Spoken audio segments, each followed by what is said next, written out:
Las enseñanzas de padres a hijos son otra forma de pasar información de generación en generación.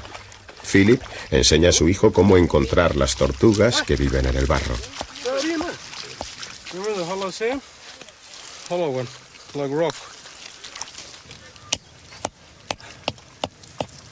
That's the one. Big one, eh? Dig him up, En realidad aprenden mucho. Es muy importante enseñar a los niños desde que son muy pequeños porque te ayuda a conservar tu cultura, comprender dónde están tus raíces y de dónde vienes.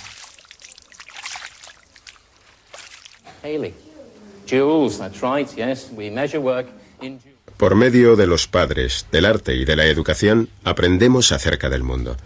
Todo este conocimiento es absorbido por el poderoso cerebro humano.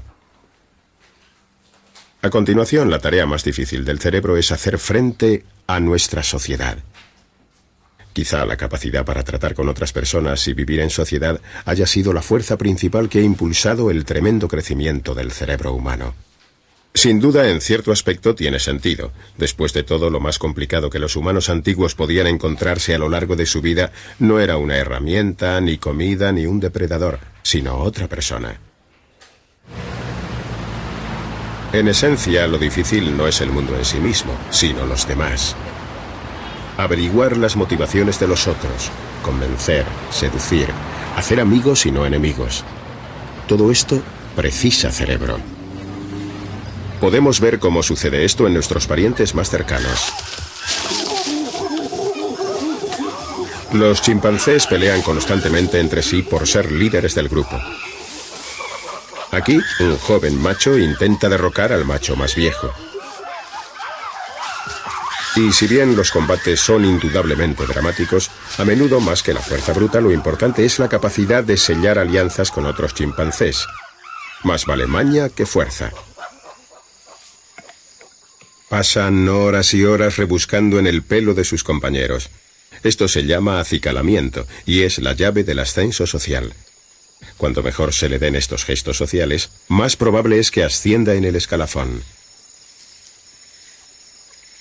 Los científicos han descubierto que cuanto más complejo es el grupo social al que pertenece una especie animal, mayor será su cerebro. La capacidad de engañar, de conseguir aliados, de ganarse a los demás, debe de haber sido vital en el desarrollo de la mente del chimpancé. Esta teoría se apoya en algo inesperado: los murciélagos. Cuanto más social es un murciélago, mayor es su cerebro. Las especies solitarias tienen un cerebro pequeño, pero el vampiro, que comparte sangre con sus amigos, es la especie de murciélago con mayor cerebro. Necesitan un gran cerebro para prosperar en su mundo, complejo aunque pequeño. Las sociedades humanas son las más complicadas de todas las sociedades animales. La presión por ser el número uno es constante. ¿Y qué lugar mejor para buscarla que la antesala del poder? El Parlamento británico en Londres.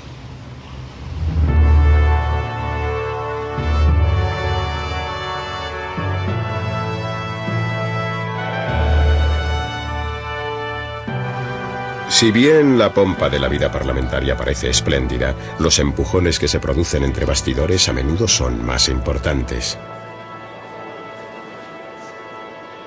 Los políticos forman corrillos y susurran con aire de conspiración. Los pactos se sellan y se rompen.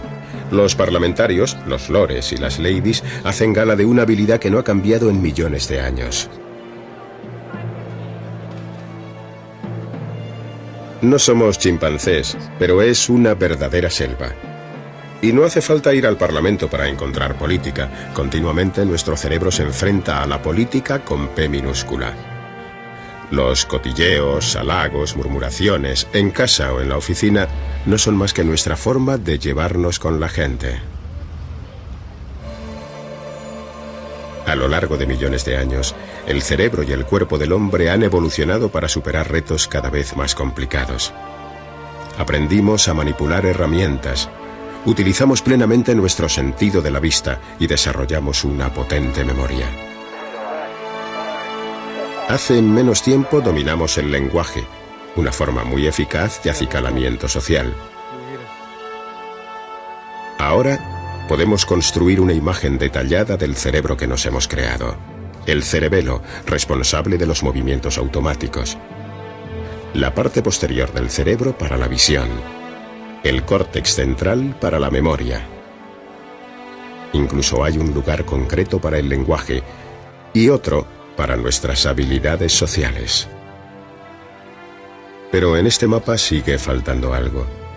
Es ese algo misterioso que nos convierte en quienes somos. Los científicos lo llaman conciencia.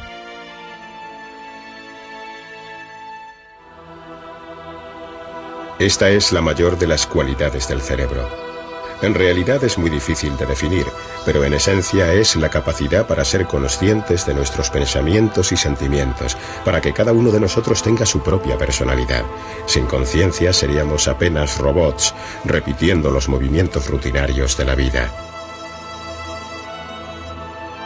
La conciencia nos permite apreciar las grandes cosas de la vida: el amor, el arte, la ciencia y la religión.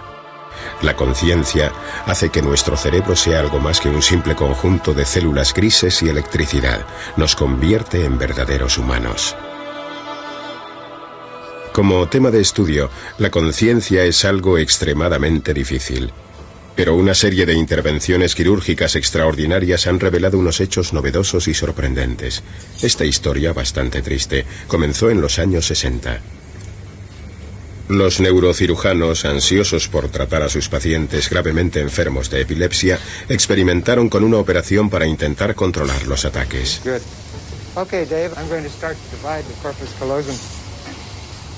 Esta dramática operación consistía en cortar el cerebro por el medio. Confiaban en limitar los futuros ataques a un lado del cerebro. Era un enfoque radical, pero los pacientes sufrían de una forma tan grave de epilepsia que esta era su última esperanza. La operación solía funcionar, pero tuvo efectos secundarios trágicos en algunos pacientes. Vicky es uno de ellos. Posteriormente, los científicos descubrieron que al parecer la operación le había dado dos mentes independientes, cada una de las cuales controlaba una mitad de su cuerpo. Esto se hacía evidente incluso cuando Vicky se vestía. Sabía lo que quería ponerme. Abría mi armario y a veces una mano se disponía a sacarlo. Pero entonces la otra mano se hacía con el control. Un par de veces tenía puestos unos pantalones cortos y me veía poniéndome otro par encima de los que ya tenía. Y yo sabía que eso no estaba bien. No podía salir así de casa. Cada una de sus manos obedece a una mitad de su cerebro. Es como si su conciencia se hubiese partido por la mitad. Dos mentes en un solo cerebro.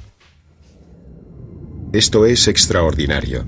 Si nuestra conciencia estuviera localizada solo en un lado del cerebro, no podría separarse en dos como le sucede a Vicky. Así que nadie puede señalar una parte de su cerebro y decir, ahí me encuentro yo. En pocas palabras, la conciencia forma parte de todo el cerebro. Quizá de la misma forma misteriosa que las termitas cooperan en la colonia, los numerosos elementos que componen nuestra conciencia actúan en armonía. Parece como si las funciones superiores del cerebro, la memoria, la percepción y las emociones, estuviesen tejidas uniformemente en un todo maravilloso. ¿Pero hay todavía algo más? La ciencia es una de las formas más potentes de conocer el cuerpo humano. Aún así, algunos creen que siempre habrá preguntas a las que no pueda dar respuesta. La mayoría cree que gran parte de lo que nos hace humanos permanecerá siempre como algo misterioso, incluso espiritual. Lo llaman alma.